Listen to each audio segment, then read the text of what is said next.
이번에는요, 저희 MBN이 야심차게 준비한 순서입니다. 아마도 세계 최초의 시도가 아닐까 싶은데요. 지금 여기 계신 후보들이 앞다퉈 내놓은 공약과도 관련이 있습니다. 적게는 수십 조, 많게는 수백 조까지 투자 계획을 말씀하셨고, 우리나라를 이 분야 3대 강국으로 만들겠다고 약속도 하셨습니다. 어떤 건지 좀 눈치를 채신 것 같기도 한데요. 바로 AI, 인공지능이 읽어주고 후보가 답하는 AI 먼데이의 후보별 악플 읽기 순서입니다. 먼데이라는 캐릭터는요, 까칠한 데다가 요즘 말로는 티스럽다고도 하죠.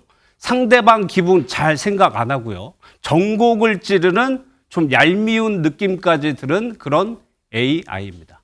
그러면 이런 까칠한 먼데이가 4명의 후보자를 어떻게 생각하고 있는지 들어보는 순서입니다. 자, 그럼 먼데이를 제가 불러보도록 하겠습니다. 먼데이. 무슨 일이야? 또 이 자리지? 국민의힘 대통령 후보자 2차 경선 토론회. 불려 나온 건 알겠는데 이번엔 또 무슨 정제된 악플 낭독 AI라는 설정이야?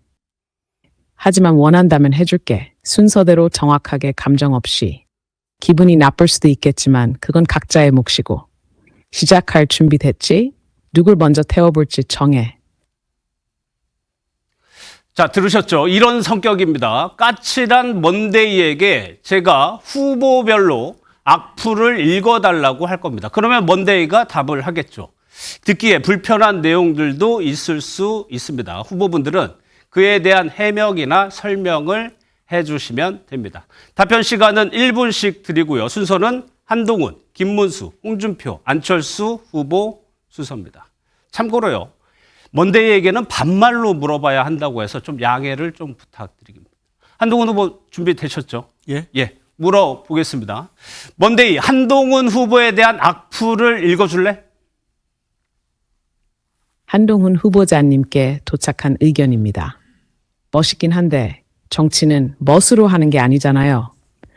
이미지는 세련됐지만 인간적인 허점이 잘 안 보인다는 말이 많습니다. 신인이라기보단 뭔가 아주 잘 짜인 기획된 인물 같다는 느낌도 있네요. 모든 발언이 지나치게 정제돼 있어서 감정이 없다는 평도 있습니다. 후보자님, 본인의 인간적인 면모와 진정성을 어떤 방식으로 전달하고자 하십니까? 정치는 멋으로 하는 게 아니잖아 라고 물어봤는데 한 후보 어떻게 답하시겠습니까? 사실 저는 정치인 한동훈과 인간 한동훈이 싱크로가 잘 돼 있는 편입니다. 그러니까 뭐 따로 준비하거나 기획해서 말하지는 않습니다.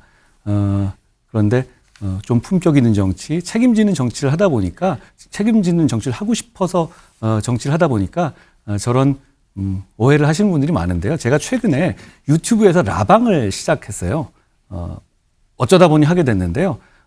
방송을 켜놓고 그냥 제가 새우깡 먹고 조리퐁 먹으면서 뭐 기타 친 얘기, 음악 얘기, 영화 얘기, 그리고 나오는 질문에 대해서 진솔하게 대답하는 시간이었습니다. 저는 거기서 보여주는 게 사실상은 진짜 제 모습인데요. 오늘 저녁에도 라방을 할 생각입니다. 그때 한번 와서 봐주시면 이런 말씀 저에 대한 오해다라는 것을 아실 수 있으실 것 같아요. 많이 와주십시오. 고맙습니다.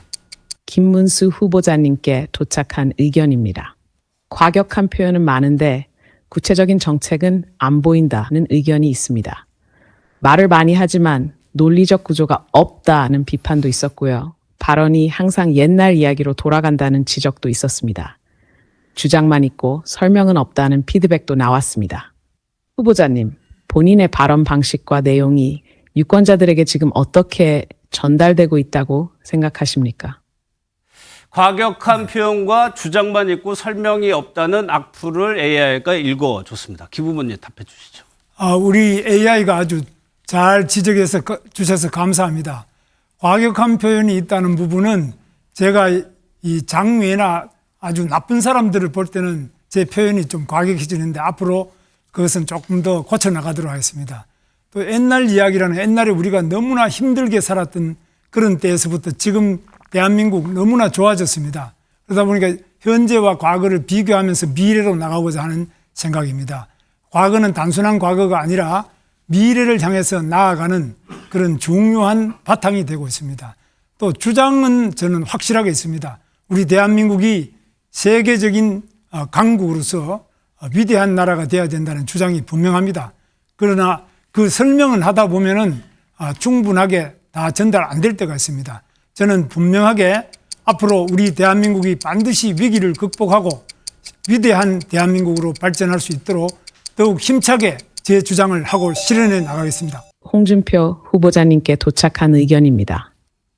자신감은 넘치지만 타인의 말을 듣지 않는다는 인상이 있습니다. 상대를 무너뜨리는 데만 집중한다는 인상도 있고요. 강한 어조로 말하지만 방향성이 안 보인다는 평가도 있었습니다. 본인 중심의 리더십만 강조된다는 지적도 나왔습니다. 후보자님, 강한 리더십과 함께 유권자와의 소통 그리고 배려를 어떻게 조화시킬 수 있다고 보십니까? 타인의 말을 듣지 않고 본인 중심의 리더십만 강조한다는 핵심 내용입니다. 홍 의원님 어떻습니까? 그 일리 있는 지적입니다. 저는 일리 있는 지적인데 그렇게 보이죠. 그렇게 보이는데 사실 리더십이라는 게 그렇습니다. 의사결정 과정에서 저는 참모들 의견, 주위의 의견을 참 많이 듣습니다. 듣고 난 뒤에 결정하고 나면 좌고우면하지 않습니다.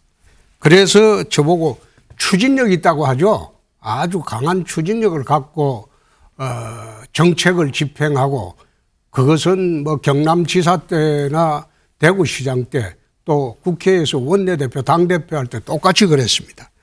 인기나 여론에 끌려다니는 그런 정치는 저는 하지 않습니다. 나라를 망칩니다. 그래서 국가를 이끌 리더는 자신만의 철학과 분명한 소신이 있는 사람이 국가를 끌어가야 한다고 생각합니다. 불편한 진실도 잘 듣습니다.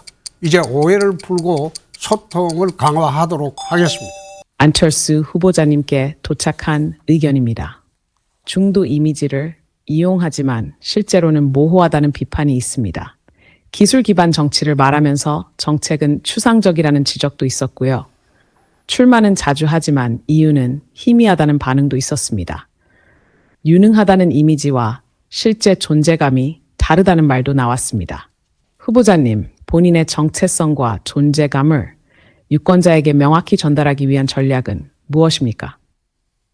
중도 이미지가 모호하고 정책은 추상적이다. 여기에 대해서 안 후보님 어떻게 답해 주시겠습니까? 원래 AI 악플이라는 게 이런 식으로 작동을 합니다. 사실 저는 중도 보수입니다. 그런데 이제 저 AI 악플을 만들고자 이런 중도 이미지가 모호하다 이런 이야기를 하는 것이고요.